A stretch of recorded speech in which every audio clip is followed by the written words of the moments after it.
Um dos dilemas centrais de todas as políticas e métodos que vimos até o presente momento, pessoal, consiste do fato de que nós iremos atingir uma política ótima PI a partir do aprendizado de state value ou action values.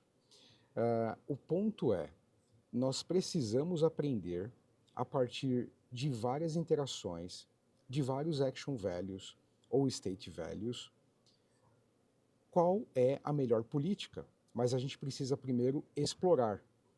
E explorando e sendo que essa política ela vai ser melhorada a partir do próprio processo de exploração, temos um ponto.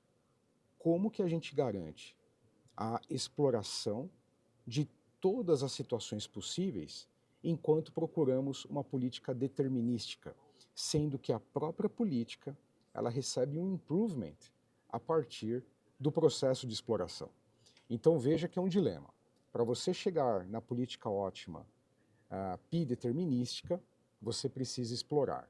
Mas sendo que a própria política que você pretende alcançar, ela também é a responsável pelo processo de exploração e você precisa que ela explore para fugir de ótimos locais, como que então, no final das contas, ela vai acabar tendendo ou convergindo para a política ótima, pi de fato? Esse é o grande dilema dos métodos que nós vimos até agora. Esse balanço entre chegar na política determinística ou política ótima pi e explorar, sendo que a mesma política faz as duas coisas, gera um certo problema, gera uma certa tensão. Daí eu queria fazer aqui uma anatomia desse problema, dessa questão junto com vocês. Então nós temos aqui, vamos pegar aqui uma outra cor, nós temos aqui o nosso dilema, que justo vem a partir do que a gente acabou de conversar. Nós temos, de um lado, o objetivo de aprendizado, o Learning Objective, que é estimar action values ou state values sob uma política ótima. Então veja, sob uma política ótima. Então você quer estimar os melhores ações valor ou estado valor sob uma política ótima, de uma certa forma. E ao mesmo tempo você quer ter um processo de aprendizado. Do outro lado, você tem um processo de exploração, você precisa explorar. Visitar todas as ações para descobrir qual é a melhor e evitar ótimos locais. Veja que são pontos meio que um contrapondo o outro. Então, de tal forma que você acaba tendo a seguinte questão central. Elas convergem novamente aqui. A nossa questão central é como podemos aprender sobre a política ótima determinística enquanto existe exploração. Esse é o ponto. É sobre isso que temos então um dilema. Como podemos aprender sobre a política ótima pi, sendo ela a política da exploração, enquanto existe exploração no processo? E ela, claro que recebendo improvements, mas é ela própria que está fazendo a exploração. Então, se ela vai fazer exploração por espaços não ótimos, para que leve então a um conjunto ou a uma política única, determinística, ótima, como que eu garanto que ela de fato será a política determinística, sendo que eu preciso que ela ao mesmo tempo explore? Então esse é um ponto vital, que eu diria, vital e crucial de tudo que a gente viu até agora. Esse ponto, ele é bem crítico. Então, atualmente, nós temos, tudo que nós vemos aqui até agora, predominantemente, são on-policies, métodos on-policy, que significa uma única política PI que explora e aprende. Então, o que nós vimos até agora refere-se a processos on-policy, tá? Nós temos do outro lado o off-policy. Mas antes de entrar lá, vamos olhar aqui. No on-policy, o que nós temos? Nós temos o Epsilon Grid, né? Que é uma política PI aproximada, aproximadamente ótima. É essa que é a ideia que nós viemos construindo até agora. É uma política PI aproximadamente ótima, e a gente trabalha com isso e a gente convive com isso. No final das contas, tudo que nós temos aqui é um grande compromisso. Eu preciso chegar o mais próximo possível de uma política ótima PI, ainda e embora que eu precise e conviva com o Epsilon Grid, um método de exploração necessário. Nesse processo, nessas abordagens que vimos até agora, nós temos ele predominantemente grid, que é o exploitation, e ocasionalmente randômico, que é o exploration, tá? Quando ele está fazendo explore, ele está explorando o ambiente, procurando por algo melhor.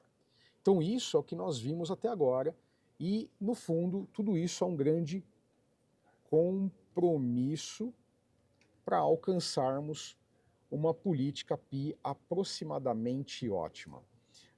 O que a gente vai começar a olhar agora são as off-policies, né?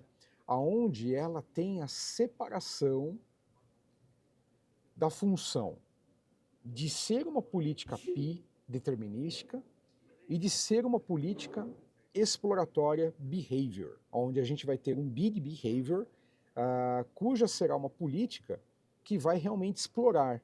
Então nós teremos duas políticas agora. Uma fazendo a exploração, o exploration do ambiente, e a outra sendo o target, aquela que nós queremos alcançar no final do processo. E essa precisa ser a política ótima determinística ou algo muito próximo disso. Muito melhor do que nos métodos on-policy que vimos até agora. Então, a gente vai ver alguns métodos, um deles é o Importance Sampling, que pondera trajetórias de behavior. E isso a gente vai começar a discutir mais detalhadamente. No final do dia, a gente pretende alcançar a política ótima PI determinística e trabalhar e aceitar uma política intermediária ou uma segunda política behavior, que ela vai nos garantir o processo exploratório num processo estocástico. É importante deixar claro que os métodos off-policy, eles demoram muito mais para convergir. Eles, como vocês verão nas próximas aulas, eles sofrem de uma grande variância no processo. Então, quando você vai acompanhando a evolução das recompensas acumuladas, elas são muito mais ruidosas, menos instáveis do que os métodos on-policy, conforme você já deve ter notado nos vários exemplos que a gente deu até agora. Por exemplo, no Grid Word, no CartPool, você vai vendo que se você acumula rewards ao longo dos episódios, por exemplo, ele começa muito ruidoso, mas ele vai tendo uma amplitude menor ao longo do processo. Aqui essa amplitude, ela continua sendo alta, mesmo depois de muitas e dezenas e centenas e milhares de episódios, porém, em geral, ela acaba levando, embora demore muito, a uma melhor política PI determinística, ou o mais próximo disso possível. Então, a questão central era essa: como podemos aprender usando a própria política PI enquanto existe exploração? Então, de um lado, nós temos o método on-policy, que nos dá uma estratégia, adotando o Epsilon Grid, onde predominantemente fazemos exploitation e, ocasionalmente, exploration. Um método que daqui para frente a gente vai ver que é uma tentativa de responder a esse dilema de uma forma diferente, é adotarmos os métodos off-policy e, no final das contas, nos aproximarmos mais ainda de uma política PI determinística, adotando uma outra política de exploração, que é o nosso behavior, ok? Esse é o ponto, espero que você tenha gostado e entendido claramente a questão. Então, bora lá, comenta aí se você gostou, o que é que você está fazendo nesse momento, o que está te levando a aprender e te motivando a continuar aí desbravando o Reinforcement Learning conosco. Deixa teu like, ativa o sininho, compartilha com seus amigos e até a próxima, pessoal. Tchau, tchau.